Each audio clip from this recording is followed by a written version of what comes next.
ॐ ब्रह्मर्वाय नमः।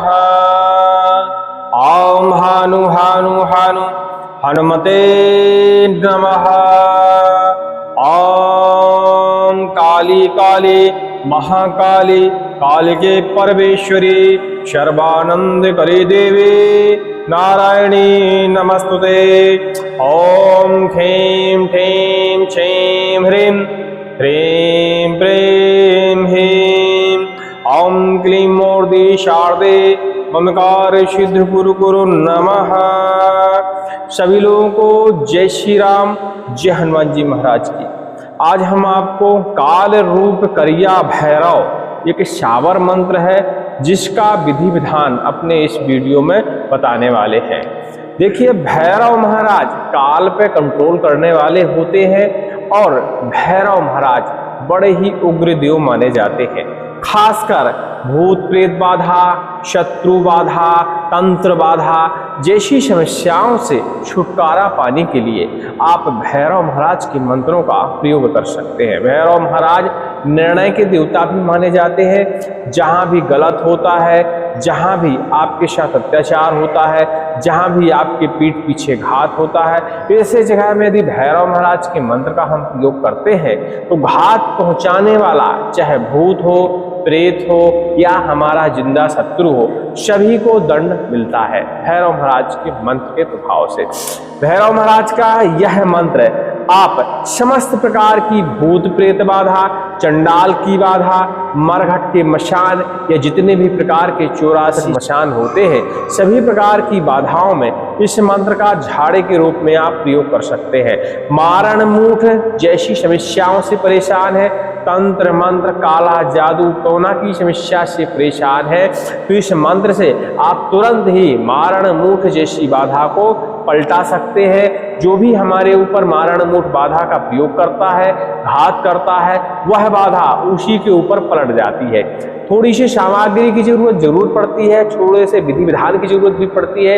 यदि आप यह छोटा सा विधि विधान कर लेते हैं तो समझ लीजिए कि मारण हो, मूठ हो, उच्चाटन हो, वशीकरण हो, किसी भी प्रकार का तंत्र किया गया हो, वह तुरंत ही वापस पलट जाता है और शत्रु के ऊपर 4 गुना प्रभाव से अटैक करता है, जिससे शत्रु विचलित हो जाता है और कई बार तो शत्रु निस्तनाबूद हो जाता है। भैरव महाराज के इस मंत्र का सिद्धिकरण करने के बाद आप इसे परोपकार में प्रयोग कर सकते हैं, स्वयं की बाधा का हरण करने में भी प्रयोग कर सकते हैं, क्योंकि भैरव महाराज के मंत्र जहां प्रयोग होते हैं उस जगह निराशा तो हाथ लगती ही नहीं है। हमेशा भैरव महाराज के मंत्र कार्य करते हैं और यह तो बड़ा ही उग्र मंत्र माना जाता है। बुंदेलखंड में इस मंत्र का अक्सर झाड़े फूंक में प्रयोग होता है, मारण मूठ जैसे तंत्रों को पलटाने में भी प्रयोग होता है। देखिए, इमरजेंसी में यदि बुखार आ जाए तो पैरासीटामोल ही काम आती है, इसी तरह यह मंत्र इमरजेंसी में कार्य देने वाला मंत्र माना जाता है। जब भी आपको शंका हो, भय हो, यदि आपको लगता है कि आपके ऊपर किसी तरह की विद्या का प्रयोग किया गया है, जरूरी नहीं है कि मारण मूठी हो, किसी भी प्रकार की नीच, मैली, कुचैली, गंदी, मारण, मूठ, वशीकरण, उच्चाटन, विद्वेष, तमाम प्रकार की देखिए बाधाएं होती हैं, तमाम प्रकार के तंत्र होते हैं। कोई भी बाधा आपके ऊपर प्रयोग की गई है, इस मंत्र से आप झाड़ा लगाइए, विधि विधान करिए, निश्चित ही मानिए कि आपकी बाधा उसी क्षण समाप्त हो जाएगी। वैसे इस मंत्र का श्रवण हमने आपको उपलब्ध कराया है, इस वीडियो से रिलीज होने के पहले वाला वीडियो आप देख लीजिएगा तो आपको इस मंत्र का श्रवण मिल जाएगा। 51 बार, 108 बार, जितना भी आप श्रवण करना चाहें उतना श्रवण कर सकते हैं, क्योंकि यह मंत्र श्रवण करने से लाभ प्रदान कर देता है और श्रवण करने से कई तरह के फायदे होते हैं। एक तो हमारे मन की नकारात्मक ऊर्जा दूर हो जाती है, दूसरा यह मंत्र अपना प्रभाव दिखाता है जिससे हमारे अंदर व्याप्त तमाम प्रकार की बुरी बाधाएं शरीर छोड़कर चली जाती है। और मंत्र श्रवण करने से ये भी फायदा हो जाता है कि हमको पता चल जाता है कि इस मंत्र को श्रवण करने से या इस मंत्र को सिद्ध करने से मेरी बाधा का हो पाएगा या नहीं हो पाएगा, क्योंकि जिस मंत्र से आपकी बाधा का हरण होना होता है, खासकर शावर मंत्र से, वह सुनने से ही आपको प्रभाव दिखा देता है। सुनने के देखिए अपने अपने तरीके के होते हैं। भैरव महाराज का बढ़िया से ध्यान करिएगा, क्योंकि जब तक आप मन नहीं लगाएंगे, श्रद्धा मंत्र के प्रति नहीं रखेंगे, विश्वास मंत्र के प्रति नहीं रखेंगे, तब तक मंत्र सिर्फ शब्द होते हैं और कुछ नहीं होता है। तो ध्यान दीजिए, मंत्र के प्रति आपको श्रद्धा लगानी है। भैरव महाराज का बढ़िया अपने दिमाग में यहाँ पे ध्यान रखना है कि भैरव महाराज बैठे हुए हैं, सुंदर स्वरूप है, विकराल स्वरूप का ध्यान नहीं करना है, सुंदर स्वरूप है और मेरे चारों तरफ एक रक्षा कवच बना रहे हैं, धागा बांध रहे हैं, जंजीर बांध रहे हैं, दुष्ट शक्तियां जो है हमारे शरीर से निकल कर भाग रही हैं। भैरव महाराज उनको पकड़ के खा रहे हैं, मसल रहे हैं, मार रहे हैं, कूट रहे हैं। ऐसी भावना आप अपने मन में रख सकते हैं, तब जाके भैरव मंत्र का आपको प्रभाव देखने को मिलता है। चलिए भैरव मंत्र को एक बार हम श्रवण करते हैं और फिर इसकी हम आपको विधि विधान बताते हैं, सिद्ध करने की भी और प्रयोग करने की भी। अक्सर प्रयोग करने की विधि में लोग कंफ्यूज हो जाते हैं कि मंत्र का हमें कैसे प्रयोग करना चाहिए। सिद्ध तो आसान होता है भैया, जप कर लिया, हवन कर लिया, मंत्र सिद्ध हो गया। क्योंकि बुंदेलखंडी मंत्रों में ज्यादा तीन तूफान तो होता नहीं है, इनका सीधा जाप ही नियम होता है कि सही मुहूर्त में इनका आप जाप कर लो, हवन कर लो और बस थोड़ी बहुत चुटपुट विधियां होती हैं, उन विधियों को कर लो और बस मंत्र आपका सिद्ध हो गया। बस प्रयोग करते समय लोग कंफ्यूज हो जाते हैं कि इस मंत्र का हम प्रयोग कैसे करें। चलिए मंत्र को सुनते हैं और फिर इसका हम प्रयोग आपको बताएंगे। ओम काल रूप करिया भैरव, कल कल करे, काल ही को बांध कर धरे, रक्त मांस को भोजन करे, 70 बुकरा खाए, इतने में न अघाए, तो सगरे भूत प्रेत चंडाल सहित मरघटिया मशान खाए। छिन आगे छिन पीछे छिन बाएं, छिन दाहिने मुर्दा ठीक लगाए, आवत जात दुई घड़ी धरे, मारण मूठ तंत्र तुरंत पलटाए, उल्टा मूठ चलाए, जिसने भेजा उसी को खाए। तब वीर करिया भैरव कहाय, मेरी भक्ति गुरु की शक्ति, करो मंत्र ईश्वरो वाचा। तो इस तरह का मंत्र है, इस मंत्र को आप श्रवण करके भी लाभ ले सकते हैं। चलिए अब मंत्र का हम आपको विधि विधान बताते हैं। तो भैरव महाराज का यह मंत्र आप किसी भी अमावस्या के दिन सिद्ध कर सकते हैं अपना काम चलाने के लिए, लेकिन मंत्र में विशेष सिद्धियां, क्योंकि देखिए साधारण काम कोई भी चला सकता है, मंत्र की पूरी शक्ति अर्जित करना एक अलग विषय हो जाता है। मंत्र की यदि आपको पूरी शक्ति चाहिए, फुल ऊर्जा चाहिए, तो इसे सही मुहूर्त में ही आपको सिद्ध करना पड़ेगा। तो काल अष्टमी के दिन इस मंत्र की आप साधना कर सकते हैं। नवरात्रि, कोई भी नवरात्रि हो, चाहे चैत्र की हो, चाहे कुमार की हो, गुप्त नवरात्रि हो, किसी भी नवरात्रि में इस मंत्र की आप साधना कर सकते हैं, क्योंकि नवरात्रि में जप संख्या भी कम हो जाती है और इनमें सिद्धियां भी 10 गुना ज्यादा बढ़ती मिलती हैं। तो नवरात्रि विशेष मुहूर्त माना जाता है सावर मंत्रों के सिद्ध करने के लिए। इसके अलावा दीपावली से लेकर, दीपावली के रात्रि से लेकर और उसके 11 दिन तक, डिठौनी एकादशी तक, इसके बीच में भी इस मंत्र की आप साधना कर सकते हैं। चलिए आपको मुहूर्त तो पता चल गए, अब कैसे करनी चाहिए। तो बढ़िया से भैरव महाराज का शांत स्वभाव वाला चित्र, वैसे बहुत कम मिलते हैं भैरव महाराज के शांत स्वभाव वाले चित्र, उग्र रूप ही मिलते हैं, लेकिन हमें प्रयास करना है कि शांत स्वभाव वाला कोई चित्र मिल जाए तो अच्छी बात है, नहीं मिलेगा तो जो है सो वो सही। तो भगवान भैरवनाथ का बढ़िया से चित्र स्थापित कर लीजिए। प्रयास करिए कि इस मंत्र की आप जो साधना है घर से बाहर करें, जैसे कि आप किसी मंदिर का देख सकते हैं प्रावधान, शमशान देख सकते हैं, किसी और जगह एकांत देख सकते हैं। लेकिन अब देखिए शहर में इतनी एकांत वाली जगह नहीं मिलती हैं और लोग तंत्र मंत्र साधना यदि इधर उधर करते हैं तो कई ठो उसमें दिक्कतें भी खड़ी हो जाती हैं, समस्याएं झेलनी पड़ती हैं। तो ऐसे में आप घर में ही कोई एकांत आपका कमरा हो जहां बच्चों का आवागमन ना हो, महिलाओं का आवागमन ना हो, ऐसे कमरे का भी आप प्रयोग कर सकते हैं। मंत्र जाप एकदम माध्यम स्वर में करना चाहिए, लेकिन झाड़े में जब मंत्र का प्रयोग करें तो हमें उच्च स्वर में प्रयोग करना चाहिए, ताकि रोगी के कान में अच्छे से हमारी जो मंत्र की तरंगें हैं वो उसके पास पहुंचे। भगवान भैरवनाथ का बढ़िया से स्नान ध्यान कराइए तस्वीर का, इसके बाद उनके ऊपर तिलक अर्पण करिए, धूप दीप नैवेद्य ये सारी चीजें अर्पण करने के बाद सरसों का तेल का एक दीपक जलाइए, जो कि अपने बाएं तरफ रखिए, आसन पे बैठ जाइए। आसन ध्यान दीजिए, यदि काला आसन आपको मिलता है भेड़ के बालों का कम्बल तो उसका आप प्रयोग कर सकते हैं, ठीक है, और नहीं तो कुश का आसन भी आप प्रयोग कर सकते हैं, और जो आसन आपके पास हो तो वो कर सकते हैं। लेकिन देखिएगा कलर यदि काला मिल जाता है तो बहुत अच्छी बात है, नहीं मिलता है तो जो आसन है आपके पास उसी का प्रयोग करिए, ऐसा कोई विधान नहीं है। लेकिन काला यदि हम पहनते हैं तो हमारी भावनाएं थोड़ी सी अच्छी हो जाती हैं और उनके प्रति ज़्यादा लग जाती हैं, क्योंकि वस्त्रों का, हमारे स्वभाव का, हमारे खान पीन का, सबका हमारी श्रद्धा से और हमारे मन की भावना से संबंध कहीं ना कहीं होता है। यदि हम अच्छा खाएंगे, अच्छा पिएंगे, अच्छा पहनेंगे तो मन में अपने आप ही शांति रहती है, शरीर पे अपने आप ही तेज रहता है और शरीर के जो भाव हैं अपने आप ही बाहर निकल के आते रहते हैं और लोग उन भावों से आकर्षण होते रहते हैं। तो देखिए ये हमारे दैनिक दिनचर्या पे भी सारी चीजें निर्भर करती हैं। तो भगवान के प्रति कई लोग सोचते हैं कि हमें तो बाधा का हरण करना है, झाड़ा फूकी अपने स्वयं के घर की करनी है, तो जैसा भी बने उबड़ खाबड़ सब, ना साफ सफाई ना कुछ, भगवान को भी साफ नहीं किया, बस बैठ गए दिया जला के और मंत्र जाप करने लगे। हर चीज का आप ध्यान रखेंगे तो उसी हिसाब से आपको ऊर्जाएं भी मिलती हैं। यदि आप गंदी संदी जगह पूजा करेंगे तो नकारात्मक ऊर्जा ज्यादा मिलती है, सकारात्मक ऊर्जा कम मिलती है। शमशान को लोग गंदा समझते हैं, लेकिन शमशान से शुद्ध जगह कहीं नहीं होती है। शमशान में इस शरीर का पंचतत्व में विलीन होता है और समझ लीजिए कि उस जगह से अच्छी कोई जगह होती नहीं है, वह सबसे पवित्र जगह मानी जाती है, ठीक है। चलिए, घर में यदि आप कर रहे हैं तो जो हमने विधि विधान बताया इतना आप कर लीजिए। इसके बाद मंत्र की 11 माला आप जप कर लीजिए। 11 माला ज्यादा बड़ी नहीं होती माला, देखिए कष्टों से हम 10 साल से 20 साल से परेशान हैं, तरह तरह जगह भटक चुके हैं, लंबा पैसा खर्चा कर चुके हैं, लेकिन हमको राहत नहीं मिल पाई है।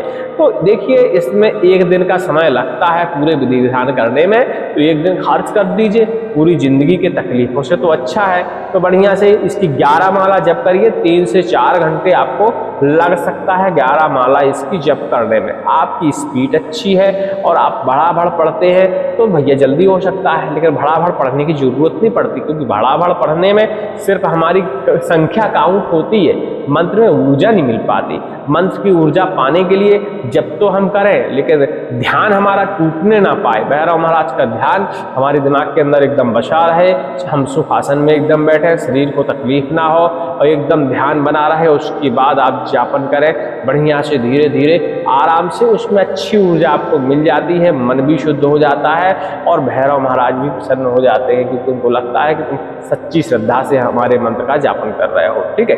तो इस तरह मंत्र का जापन करना चाहिए। 11 माला जप कर लीजिए, इसकी 1 माला आप हवन कर दीजिए और हवन करने के बाद यह मंत्र आपका सिद्ध हो जाता है। लेकिन हवन करने के बाद इसमें कुछ विशेष विधान है, जैसे कि नींबू, लौंग, नीम का डंडा और जो बरिहा कद्दू होता है, बाजार में मिल जाता है, हमारे यहाँ बढ़िया बड़ी लगाई जाती है, उसकी पेठा बोलते हैं जिसको, बरिहा कद्दू। उस कद्दू का आपको बलि अर्पण करना है भगवान भैरव को, तभी यह आगे आपकी क्रिया संपन्न हो पाती है। तो भगवान भैरव को हवन करने के बाद बढ़िया से प्रणाम करिए, क्षमा याचना करिए।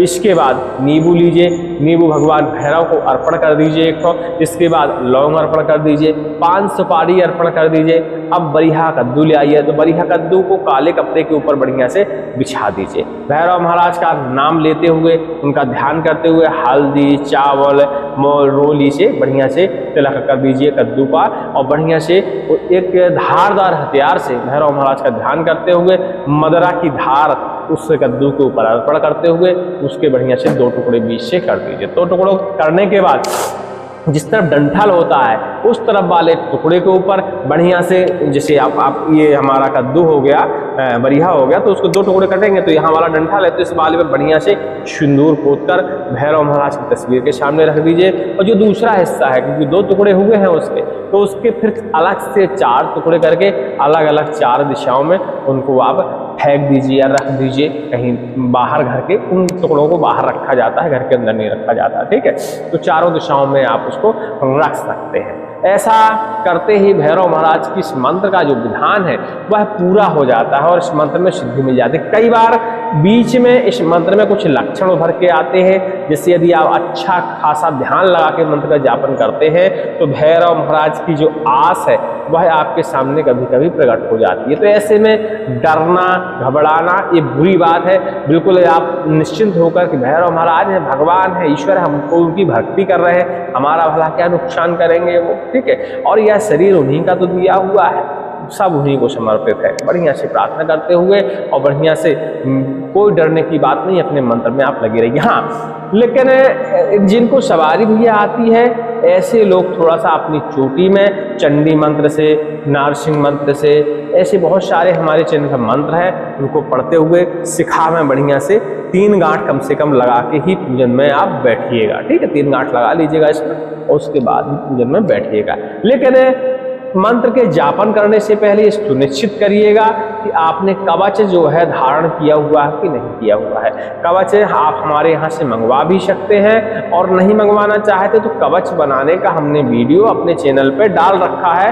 पिछली वाली नवरात्रि के आसपास के आप वीडियो देखिएगा तो आपको कवच बनाने की विधि मिल जाएगी। तो कवच आप अपना बना सकते हैं और कवच बनाने में ज़्यादा कष्ट नहीं होता, बहुत ही आसान है कवच बनाना। कोई भी अपना कवच स्वयं बना सकता है और कवच धारण जरूर करिएगा, क्योंकि देखिए मंत्र तंत्र ये सारी चीज़ें कभी कभी हमसे ऐसी भूल हो जाती है कि हमें जीवन भर तकलीफ झेलनी पड़ती है। लेकिन जब हमारा कवच हमारे गले में रहता है, मंत्र की जो कभी कभी ऊर्जा विकृत होती है वह हमारे शरीर को नुकसान नहीं करती है।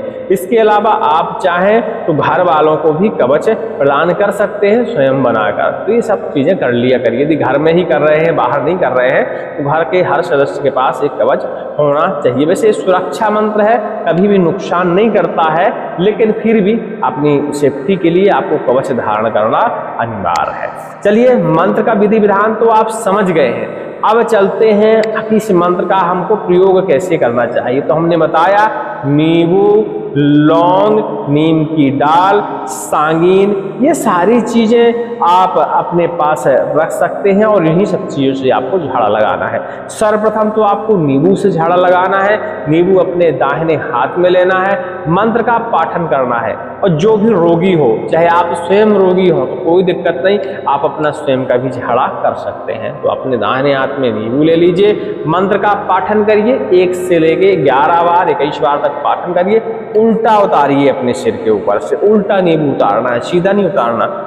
ये उल्टा होता है और ये सीधा होता है। ये मेरा दाहिना हाथ है तो ध्यान दीजिएगा, ऐसे उतारना है, ऐसे, ये उल्टा हो जाता है। उल्टा नींबू आपको 7 से 11 बार, 21 बार तक उतार के उस नींबू को एक काले कपड़े के ऊपर रख देना है। प्रथम काम यही करना है आपको। उसके बाद गंगा जल लेना है। गंगा जल नहीं है तो आप सादा जल ले सकते हैं। किसी मंत्र का फिर से आपको पाठन करना है और अपने या रोगी के चेहरे पर उस जल के आपको छींटे लगाने हैं, थोड़ा सा जल पान करना है। इसके बाद नीम का आपको डंडा लेना है। अब नीम का डंडा आसानी से हर जगह नीम का पौधा होता है, बस इसको रविवार के दिन ही आपको तोड़ना है, ध्यान देना है। तो सीधी डंडी बढ़िया 1.5 फुट की आप तोड़ लीजिएगा। इस डंडी के सहारे आप किसी भी रोगी को यह मंत्र का पाठन करते हुए आप झाड़ा लगा सकते हैं। इतना ही करने से समस्त प्रकार की जो दुष्ट बाधाएं होती हैं वह छोड़ के चली जाती हैं, उनके ऊपर झाड़ा लग जाता है। लेकिन जैसे मारण, मूठ, वशीकरण, उच्चाटन, ये जो तंत्र होते हैं, इनकी यदि बाधा है तो थोड़ा सा आपको विधान बदलना पड़ेगा। एक थाली लीजिए, थाली कांसे की ही होनी चाहिए, ये आपको ध्यान देना है, जैसे फूल की थाली कहते हैं। फूल की थाली में बढ़िया से आप 5 नींबू जमाइए, मीठी वाली पूरी बनाइए, गुड़ डाल के पूरियाँ बनाइए और 7 कम से कम उसमें आप पूरी रख लीजिए। 1 नारियल साबुत रख लीजिए, कच्चा रख लीजिए, चाहे पक्का रख लीजिए, कोई दिक्कत नहीं। काला वस्त्र 1 फुट से लेके 1 मीटर तक आप उसके अंदर रख सकते हैं। और इसके अलावा भैरव महाराज के तमाम प्रकार के श्रृंगार बाजार में मिलते हैं, उस श्रृंगार का भी आप प्रयोग कर सकते हैं। यदि श्रृंगार आप बाजार से लेते हैं, 100-150 का श्रृंगार आता है भैरव महाराज का, फिर आपको कपड़ा रखने की जरूरत नहीं, उसमें सारी चीजें होती हैं। तो श्रृंगार को अपनी थाली में आप रख लीजिए। एक तो मिट्टी की एक प्रतिमा बनाइए जिसे आप भैरव महाराज समझिए, ठीक है। भैरव महाराज समझिए, मिट्टी की एक बढ़िया से पुतला बनाइएगा और उसी थाली में उसको रख लीजिएगा। उसका भैरव महाराज समझकर उसका पूजन करिएगा आप। जैसे कि उसको स्नान कराना है, तिलक कराना है, धूप दीप नैवेद्य सारी चीज़ें अर्पण करने के बाद फिर उसको आप थाली में विराजमान करिएगा। अब जो भी रोगी है उस रोगी के ऊपर उस थाली को बढ़िया से 7 बार घुमा के उसको उतारिएगा, सामने रखिएगा। गऊ के गोबर का एक कंडा लीजिएगा, उपला जिसे कहते हैं, उसको जमीन में बढ़िया से जलाइएगा आग, और थोड़ा सा लोभान लीजिएगा, थोड़ा सा घी लीजिएगा और 5-5 बार लोभान अलग और घी अलग उसकी आहुतियाँ ओम ब्रह्म भैरवाय नमः चाहे तो इसी मंत्र का पाठन करते हुए अग्नि में आप डाल दीजिएगा। इसके बाद एक अलग से नारियल लीजिएगा, भैरव महाराज के नाम का, वहीं पे आप नारियल फोड़ दीजिएगा और नारियल का जो बीच में बीज होता है, बीज जिससे अंकुर निकलता है, वो बीज लेके अग्नि में उसे आप डाल दीजिएगा। थाली लीजिएगा अपने हाथ में और उसे किसी शिव मंदिर में, या शिव मंदिर आपके आसपास नहीं है तो नदी किनारे किसी नीम के पेड़ के नीचे, किसी बबूल के पेड़ के नीचे वो सारी सामग्री आप वहाँ पे रखकर, वहाँ भी कंडे की आग में थोड़ा सा होम वगैरह लगा के एक नारियल वहीं पे रख के और सारी सामग्री आप वहीं रख देंगे और भैरव महाराज से प्रार्थना करेंगे कि इस सामग्री में जो भी चीज़ हम अपने घर से या रोगी के घर से उतार के लाए हैं उनको यहीं पकड़ के रखिए, ये वापस उस व्यक्ति के पास या दूसरे को किसी को परेशान ना कर पाएंगे। क्योंकि जैसे इस सामग्री से आप भैरव महाराज की जो मिट्टी की आपने पुतली बनाई है उसके अंदर रख के उतारते हैं तो भैरव महाराज सभी प्रकार की बुरी बाधाओं को, चाहे भूत हो, प्रेत हो, तंत्र हो, टोना हो, नजर हो, तमाम प्रकार की बुरी बाधाएं होती है, खासकर मारा मूस जैसी बाधाएं, उन सबको पकड़ के अपने साथ बांध के ले जाते हैं। तो ये सारी चीजें आपको करनी चाहिए। इसके बाद आपकी विधि संपन्न हो जाती है। हाँ, अब जैसे मंत्र का आप पाठन करते हैं तो मंत्र का पाठन उतारते समय भी कर सकते हैं, झाड़ा लगाते समय तो आपको करना ही है, होम लगाते समय भी कर सकते हैं, बस जैसे में आपको सुटेबल लगे वैसा कर सकते हैं। हम लोग तो ऐसे ही करते हैं तो वही विधि हम आपको बता देते हैं। लेकिन ध्यान देना है, कभी कभी झाड़ा लगाते समय इस मंत्र से रोगी को सवारी आ जाती है, तो ऐसे में आपको सवारी अक्सर झूठ बोलती है, ध्यान दीजिएगा।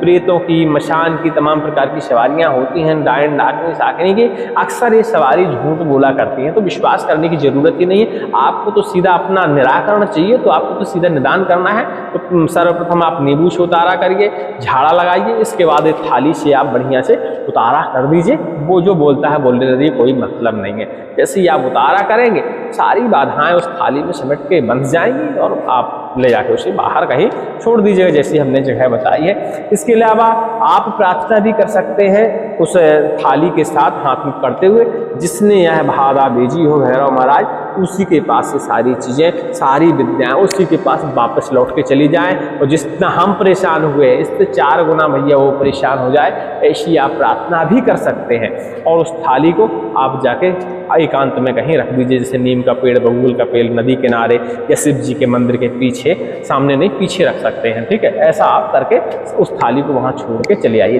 जब वो सामग्री आपको रख के आना होता है तो ध्यान देना होता है पीछे से चाहे जितनी आवाज़ आ जाए, चाहे जो आपको बुला ले, चाहे आपका सगा भाई, सगा रिश्तेदार ही पीछे से क्यों ना आवाज़ लगा रहा हो, लेकिन आपको 100 कदम तक पीछे पलट के नहीं देखना होता जब तक उस थाली से आप 100 कदम दूर ना आ जाएं। इतना आपको ध्यान देना होता है। बस इतने में ही सारी बाधाओं से आपको मुक्ति मिल जाती। छोटी छोटी विधियां देखिए, इतनी जटिल विधि नहीं है, गांव देहात की विधि है और बड़ी प्रभावशील विधि मानी जाती है। नवरात्रि आपकी निकल गई है, अब जल्दी कुंवार की नवरात्रि आएगी, तो चाहे तो इस मंत्र का आप जो साधन है वो आप कुंवार की नवरात्रि में कर सकते हैं, कालाष्टमी में कर सकते हैं, दीपावली में कर सकते हैं, जब आपको सूटेबल लगे तब आप कर सकते हैं। और जो व्यक्ति देखिए तंत्र मंत्र की साधना नहीं कर पाता, ऐसे व्यक्ति इस मंत्र को मात्र कंठस्थ करिए और कंठस्थ करने के बाद इस मंत्र से 1, 2 बार, 5 बार आप ऐसे ही झाड़ा लगा सकते हैं। सिर्फ झाड़े में यह मंत्र आपका कार्य करेगा, तुरंत ही राहत प्रदान करेगा। बस